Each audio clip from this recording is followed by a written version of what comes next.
Hey, welcome back to another Pies podcast. We welcome everybody. We want to thank everybody who's following, subscribing, and just checking us out. We got some interesting podcasts coming up your way. Join us, subscribe on YouTube, and just enjoy the show. Thank you. The future of entrepreneurship today, with the administration of Donald Trump coming in, I think the whole game has changed. There's a pivot move, which is a famous word that everybody's using right now, is a pivot. You got to pivot. You got to pivot. Back in my day, it was just change your mind, change your mindset, and go in the direction that the economy's going. Because you got to understand the economy and the trends are your friends. And so with this administration coming in, you're talking about a lot of capitalists coming in. You're talking about Elon Musk. You need to follow Elon Musk and Peter Thiel and these guys that were the PayPal mafia that have now come in to change the game. I was just talking about Planter, that Peter Thiel owns this company and has several contracts with the government for face recognition and just different things that his software is doing. I bought at $20. It's now at $80 a share. So I tell a lot of people right now with this administration and the future of entrepreneurship, you're talking about AI, you're talking about the web. I mean, a lot of things have changed with AI, artificial intelligence. Now they're talking about super artificial intelligence with clones being made and just different avatars that are out there speaking on one's behalf that cut into your time of spending doing podcasts or writing a newsletter or a blog. You can put it in Chat GPT or any AI artificial intelligence that's created for that and put a post and it automatically does it. So if you're not shifting and changing to AI, which I still believe's got another 60 months, 5 years to go to implement into companies. Now, I'm a baby boomer and I've seen a lot of changes from the industrial. I used to work with my hands in the body shop as a body man and things that you manually did. But with AI, everything is done through the computer. Everything is being done through automation and systems and processes and structures. I mean, you could just look at McDonald's and Walmart. They were so far ahead that they were able to capitalize on this that I believe there's a McDonald's in Fort Worth now that's no humans involved. It's all machines. So you're talking about I'll Be Back, the movie, the great movie with Arnold Schwarzenegger. You're looking at what the machines are now starting to do that people used to do. So you have to start changing your mindset and you need to start following the trends and the markets that are happening today. On a rapid change is, first of all, you have to go back and figure out what it is you want to do. You have to fall in love with your idea, your plan, your business. And I tell a lot of people, look, I sell to the masses so that I can live with the classes. And it's just something that's said. But if you sell to the classes, you'll definitely live with the masses. What I learned about the classes, they want everything free. And so because they think they got money, they got all this stuff, which they do. And I take my hat off to them. But in the end, where you're going to make your money is if you can produce some type of product or service that you can sell to the masses that need it. And so you have to make a shift in your mindset. And we've been talking a lot about mindset. You have to change the mindset to where we're at today and look at the technology and look at the next wave. Being a surfer, which is the best wave? When you're a surfer, you take any wave. You just ride any wave and you fall and you get on. But then you get some experience behind you and you look for certain waves. You look for bigger waves, longer waves that you can ride in that wave that's coming to the surfer. So right now, I tell a lot of people, analyze the companies that you're going to be in business with, competing with, or in the same category. You don't necessarily have to compete because competing means you have to take market share from somebody else. But if you create a service or a product that's better, a little bit better, or something that's new, that's needed by the public or the masses, I believe you'll succeed. You'll have to hire the right people that'll also have the same passion and vision in the dream, because any startup is difficult right now. And so a lot of the VCs, equity companies are out there, but they're looking for the unicorn. They're looking for, how can this product or service really grow at a high rate of speed so that I can get the return on my investment? And so I tell a lot of people, you need to learn the language of investors, of business owners, of self-employed people, and also employees. So for me, I'm looking at what Donald Trump and his administration is doing, the people that he's now putting in place and what their agendas are. Where do they come from? What are their backgrounds? There's a company called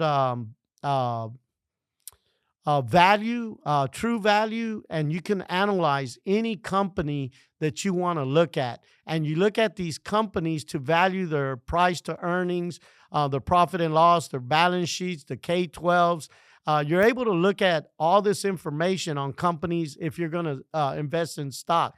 You want to know what their go-to-market is, what they're doing, who do they do business with, who are their vendors, are their vendors on the stock exchange. So you look at all these things and you put that plan together, and all plans don't go according to. You need to validate your blueprint. You need to take surveys. You need to ask the people around you. You need to find out if that's an ordinary problem that everybody else is having, that you come up with the solution. So I tell a lot of people, you got to put a lot of thought, strategy behind what you're doing. And the economy has to be your friend. The trends have to be there. I mean, there's a lot of things. When Walmart started, there was a Kmart, there was a Sears, and now Sears isn't there. Kmart isn't there. So, Walmart came in and did a better job at what Kmart and Sears were doing, because they didn't believe the concept. They didn't believe the model that Sam Walton was doing. And Sam Walton just did it better, faster,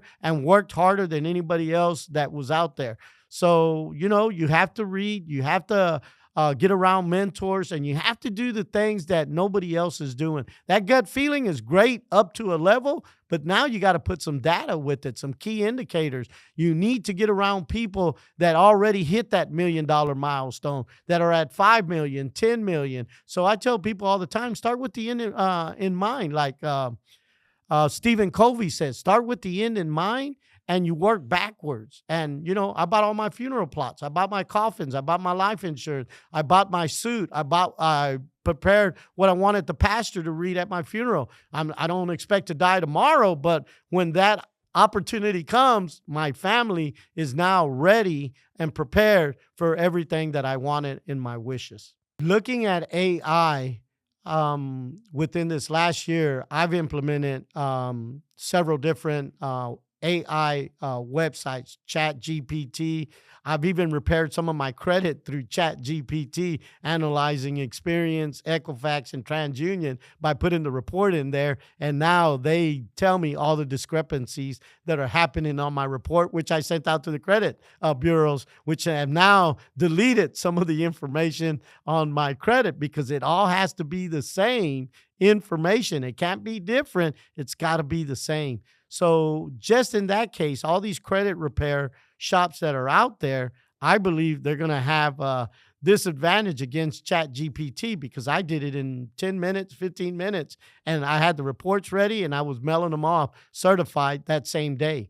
So I tell people all the time, AI is tremendously changing the game. I can do a website now with 3 questions answered using Durable AI website builder. And I'm now implementing that program into my CRM that I built. I own the program, I own the code, and I built it.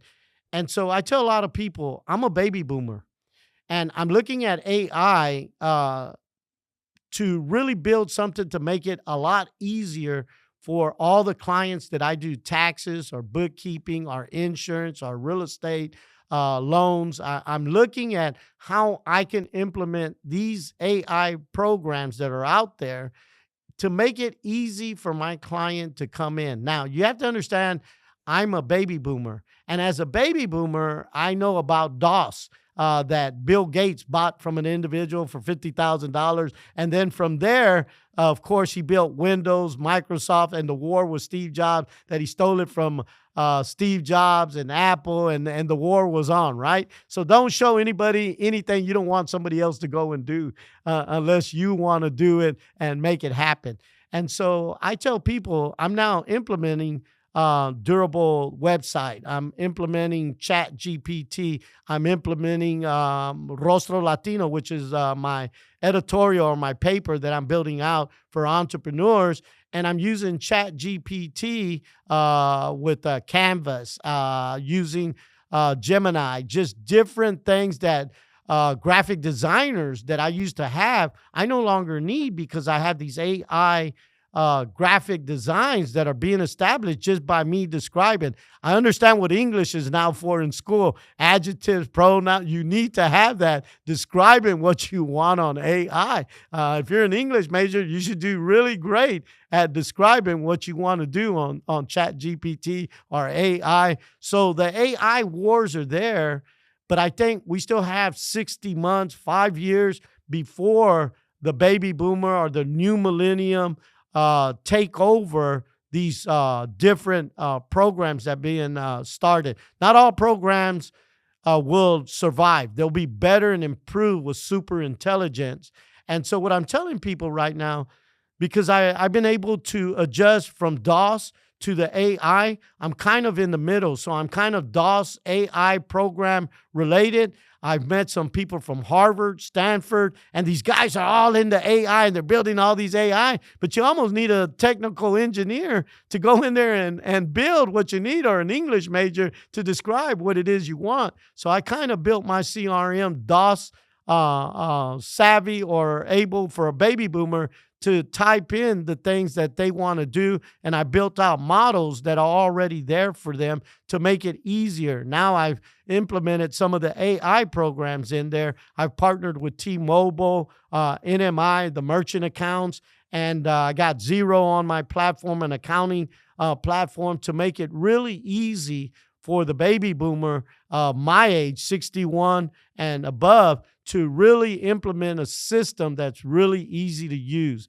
In 45 days, I've implemented over 6,000 users onto my platform. Now I'm at a data center. I'm building new servers, racks, all kinds of things that come with this. And so that I'm up 24/7, and people are going to be able to use this without a manual. They are able to implement the information, not in 45 days, but in a day or two. That's how easy it is for a small business user to implement my software. Of course, I've been in business for 42 years, and I'm an end user, and I know what the heck I want, not thinking what I want. I'm an end user knowing what I want and how I want the system built. If you're a young entrepreneur looking to start your business, my opinion, if I was to do it over again, I would look for some mentors.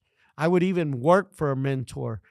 There's a lot of individuals, if you take Rich Dad, Poor Dad, a lot of individuals that have gone to work for him for 12 months, 24 months without pay or very little pay because of the information that they're learning. I don't think you can go and get this information just out of a book. You need mentor. You need to implement these ideas and these things, because if as a startup, let's just say you have 6 months in reserves. I think it's a 60-month plan in any business startup that you need to write the plan for 60 months. You need to be able to survive at least 120 days, 4 months, without any loans, without any borrowing any money. And this comes out of the book, Peter Drucker, Managing in Turbulent Times. You need to be able to weather a storm of 4 months until everything neutralizes or goes back to what we call common, or back into the new norm. And so reading that book, I've read it over and over. I understood that I need to manage the basics, the resources that I have in my hand, not resources that I don't have. And so I got good at begging, pleading, borrowing, and pawning. But now I'm raising capital. I don't borrow money anymore. I'm raising capital. And it's the different level of gains that you are now in. When you're borrowing money, you're tied to signing that contract and being responsible for paying that money in a limited time with an interest. And those people want to know what assets you have and what you have to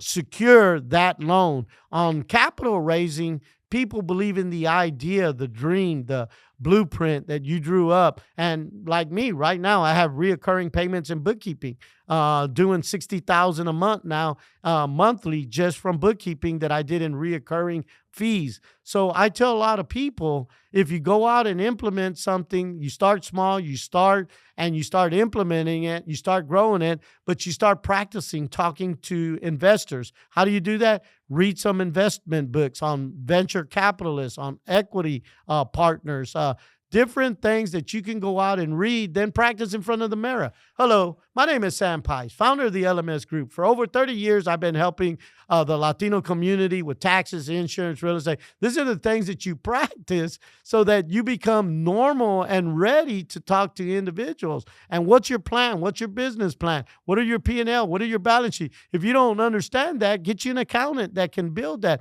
Contract somebody that can get you this.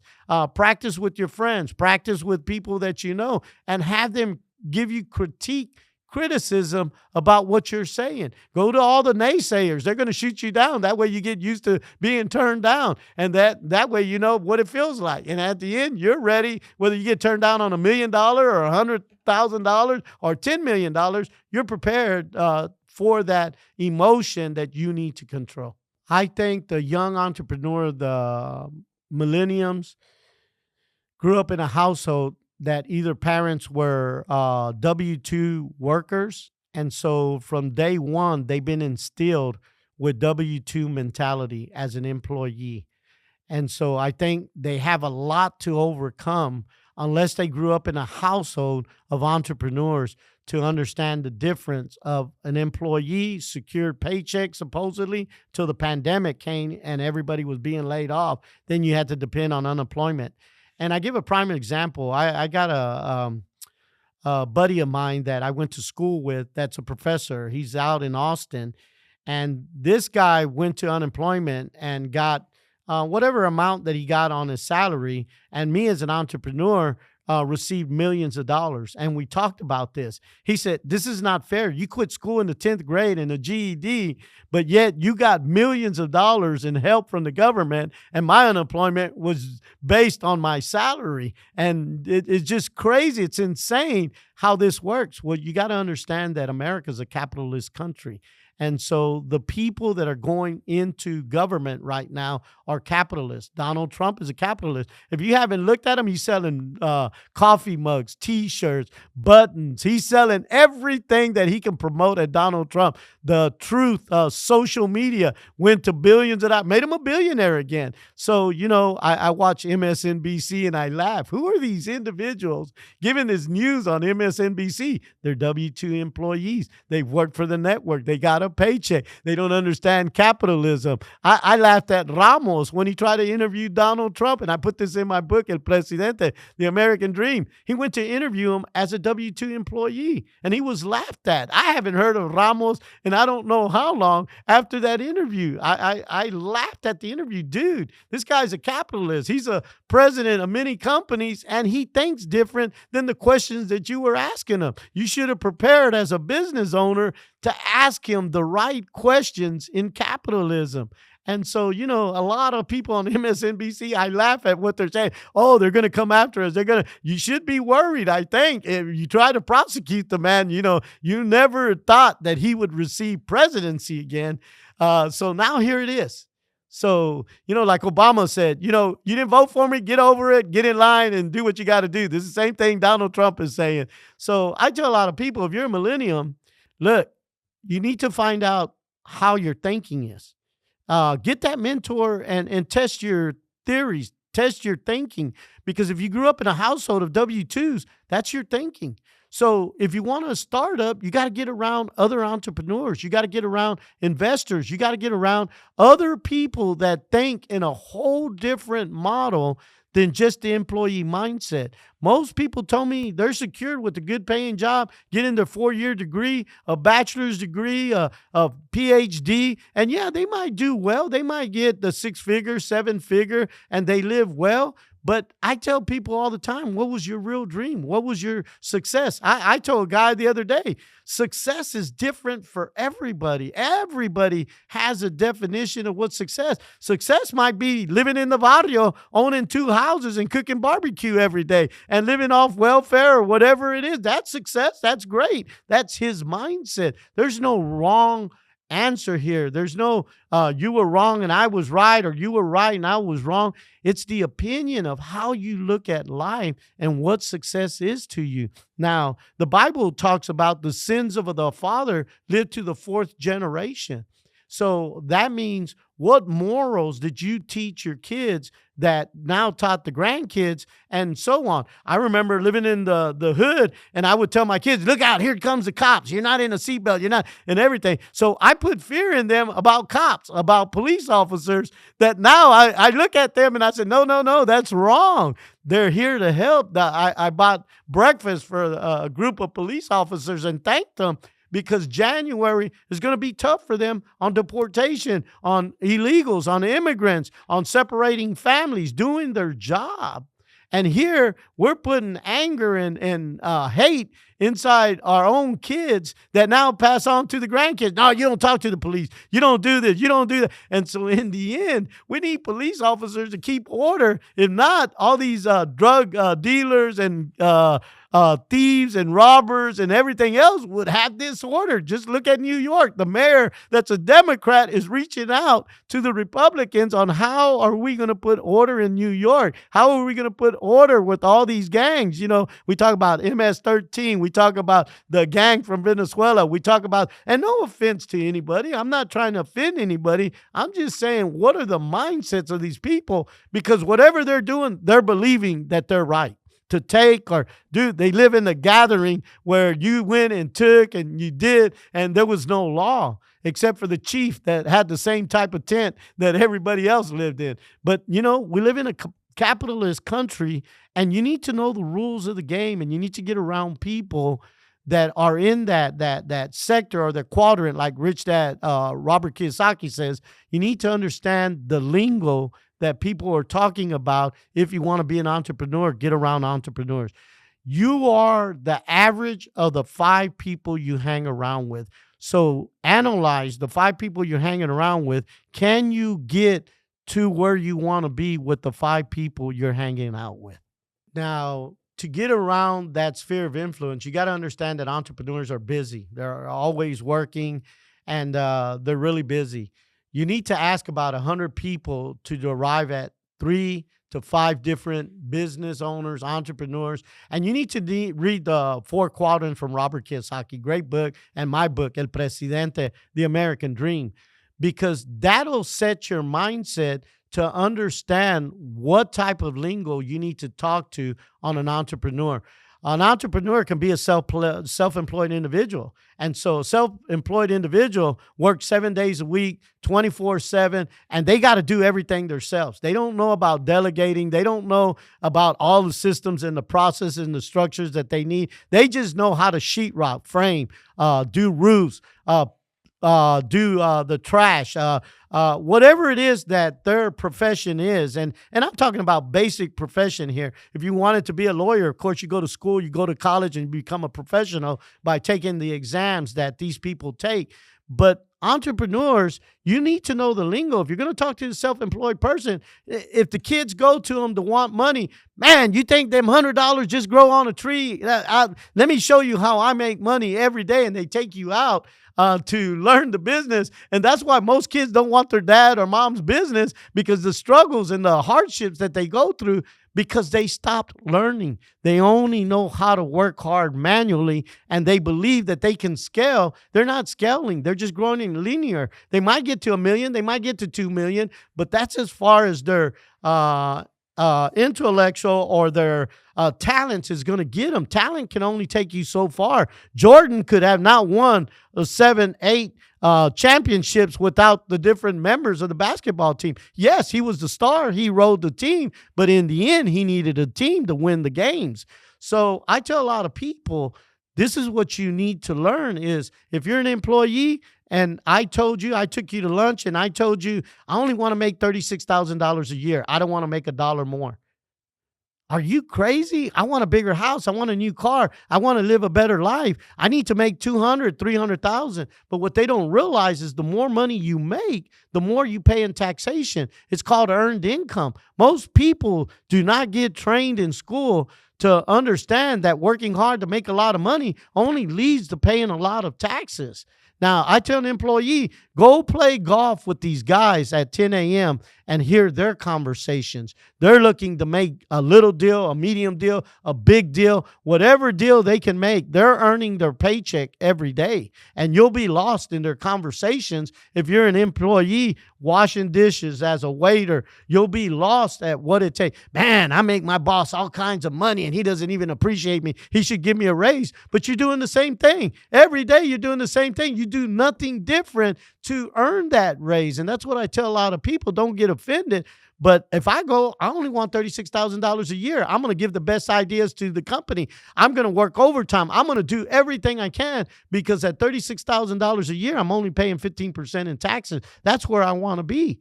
But most people, that's not told to them. Their mom and dad told them to work hard, get a good education, make a lot of money, only to pay a lot of taxes. This comes from Robert Kiyosaki, Peter Drucker, all these individuals, Donald Trump, all these guys understand that they don't make their money working for money. This is this concept that people are lost on. So taking that W-2 employee to lunch, he would think I would be crazy, giving him all my ideas, the best patents, trademarks, everything at $36,000 a year. Are you crazy? And so that's the lingo. But if I'm a self-employed individual, I work 7 days a week, 24 hours a day, and I tell my children that money doesn't come easy and it's always hard and working. Well, who wants to work hard? Not the millennials. They want to choose their days. They want to work from home, and they might want to work 1 hour and get paid 8 hours. So, at the end, you have to understand the different languages in employee, self-employed, a business owner. I was self-employed for 20 plus years and made money and paid a lot of taxes. But being a business owner now, I teach my students, let's go to McDonald's. And McDonald's, I said, yes, let's go to McDonald's. And when we get there, I buy everybody lunch, but I ask for the owner. Can I speak to the owner? Excuse me? Can I speak to the owner? I need to speak to the owner. We got time, right, students? We have time to speak to the owner about the McDonald's and everything. And they said, well, the owner's not here. Wait. What do you mean the owner's not here? What day does he come in? I'll be here so that we could talk to the owner. Well, he only comes in once a month. Wait. I'm a business owner. I work 7 days a week, 24/7. How much do y'all deposit a day, a week, a month? And the owner's not here? How does he keep up with the money? Sir, we have a system, a register that calculates all the money. We have accountants. We have people that look at this system that everything is accounted for. And you're telling me the owner doesn't come here, and I'm an owner, and I've been working 7 days a week, 24/7, and you're telling me the owner. You have to understand what a business owner is. The business owner looks for a great manager to run his systems, his processes, while he's playing golf at 10.